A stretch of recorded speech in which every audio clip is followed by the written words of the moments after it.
Students, whatever homework is given to you, you have to submit it on the very next day between 8 am to 1 pm to the given WhatsApp number, and it is compulsory to submit your homework as your attendance will be marked on the basis of your submission. Hello students, today we will discuss reading and explanation of lesson number 2, soil. In last video, we had learnt about soil formation, what does soil contain, and soil profile. In this video, we will learn types of soil, मतलब मिट्टी के कौन कौन से प्रकार हैं, soil and crops, मिट्टी और उसमें कौन से फसल उगाए जाते हैं, यूजेस ऑफ सॉइल, मिट्टी किस किस तरह किसमें उपयोग होती है, उसके बारे में भी हम लोग डिटेल में जानेंगे। सबसे पहले टाइप्स ऑफ सॉइल मतलब मिट्टी के कौन से प्रकार हैं, आइए अब हम उसके बारे में जानें। There are 3 main types of soil: sandy, clay and loamy soil. मिट्टी के मुख्य 3 प्रकार हैं। सैंडी मीन्स रेती, क्ले मीन्स चिकनी, लॉमी मीन्स जिस मिट्टी में दोनों रेती और चिकनी मिट्टी मिक्स हो। Now Sandy soil. Sandy soil means जो रेत होती है उसको सैंडी सॉइल बोलते हैं। Sandy soil mostly contains sand particles. रेती वाली मिट्टी में ज्यादातर रेती के पार्टिकल्स ज्यादा होते हैं। It is found in desert area and on the sea shores. ऐसी मिट्टी रेगिस्तान वाली जगह पे और समुद्र के किनारे पे पाई जाती है। Sandy soil is very fine and loose. ऐसी रेती थोड़ी लूज भी होती है और दिखने में फाइन होती है, मतलब अच्छी होती है, छोटी छोटी होती है। It contains of lot of air space, thus cannot hold water in it. ऐसी रेती में हवा की जगह बहुत होती है, इसलिए ही उसमें पानी टिक नहीं पाता, मतलब पानी उस मिट्टी में से बह के बाहर निकल जाता है। The sandy soil is grey in color. ऐसी मिट्टी ग्रे कलर की होती है। नाउ क्लेई सॉइल मतलब चिकनी मिट्टी। Clayey soil mainly contains clay. The soil particles are very fine and stick together. Clayey soil can hold a lot of water and has very less air. चिकनी मिट्टी में ज्यादातर चिकाश होती है। इस मिट्टी के जो कण होते हैं वो महीन मतलब बहुत छोटे छोटे और एक दूसरे से चिपके हुए होते हैं। इस मिट्टी के बीचों बीच जगह कम होती है, इसलिए इनके कणों में पानी को होल्ड करने की कैपेसिटी ज्यादा होती है, मतलब इस मिट्टी में पानी ज्यादातर टिक पाता है। Clay is mostly use for making pots and toys. Colour of this soil is brown. बच्चों, क्या आपको मालूम है क्ले सॉइल जो होती है वो मटके बनाने में, पॉट्स मतलब गमले बनाने में, और आपने देखा है इसमें से बहुत सारे खिलौने भी बनते हैं। मतलब ऐसी सॉइल खिलौने, मटके और पॉट्स बनाने में काम आती है। और ऐसी मिट्टी का मोस्टली कलर कौन सा होता है? Yes, brown. Okay. Now, loamy soil. Loamy soil consists of both sand and clay. This is why it can hold water and air. इस तरह की मिट्टी में दोनों रेती और चिकनी मिट्टी मिक्स होती है, इसीलिए ही इस मिट्टी में हवा और पानी दोनों अच्छी तरह टिक पाते हैं। मतलब इस मिट्टी में हवा और पानी होल्ड करने की कैपेसिटी ज्यादा होती है। It is considered as the best soil for growing plants.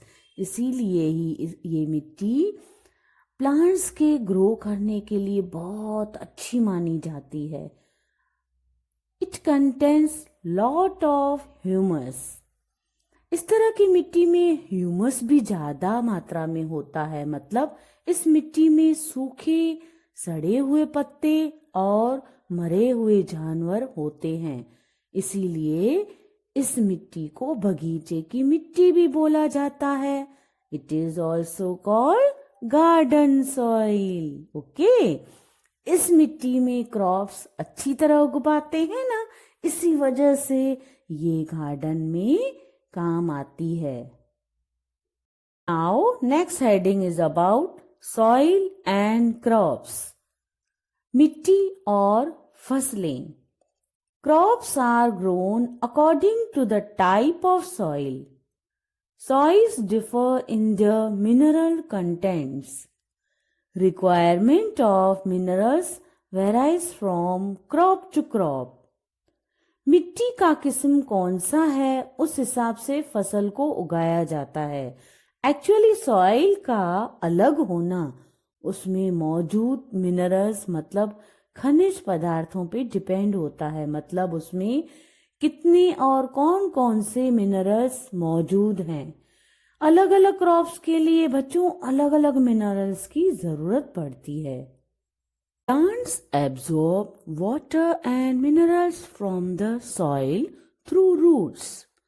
पौधे मिट्टी में से पानी और खनिज पदार्थों को चूसते हैं। The growth of crop also depends on the water and air holding capacity of the soil. फसलों का विकास भी मिट्टी में मौजूद हवा और पानी पे डिपेंड होता है।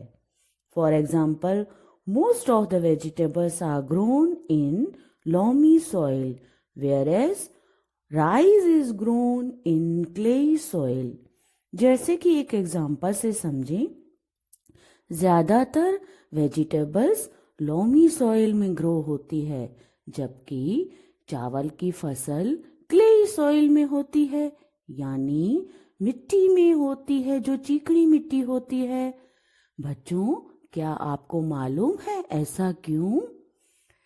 क्योंकि ऐसी चिकनी मिट्टी में हवा और पानी दोनों ज्यादा मात्रा में होते हैं। इसी वजह से इस मिट्टी में पानी ज्यादा टिक पाता है और फसल को ग्रो होने के लिए पानी की ज्यादा जरूरत होती है।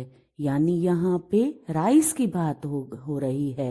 राइस की फसल को ग्रो होने के लिए ज्यादा पानी की जरूरत पड़ती है। ओके,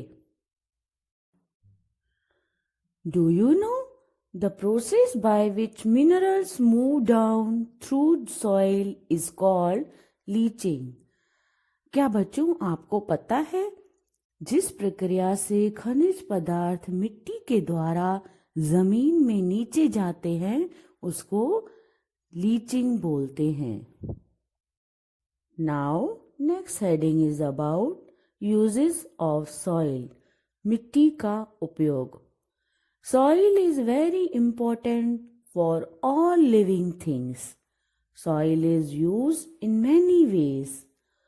मिट्टी किस किस में उपयोग होती है, आइए बच्चों अब हम डिटेल में जानें। मिट्टी सभी जीवित चीजों के लिए जरूरी है। मिट्टी का उपयोग बहुत सारी चीजों में होता है। Soil helps to hold the plant upright. मिट्टी पौधों को स्ट्रेट रखने में मदद करती है। जैसे पौधे गिर नहीं जाएं।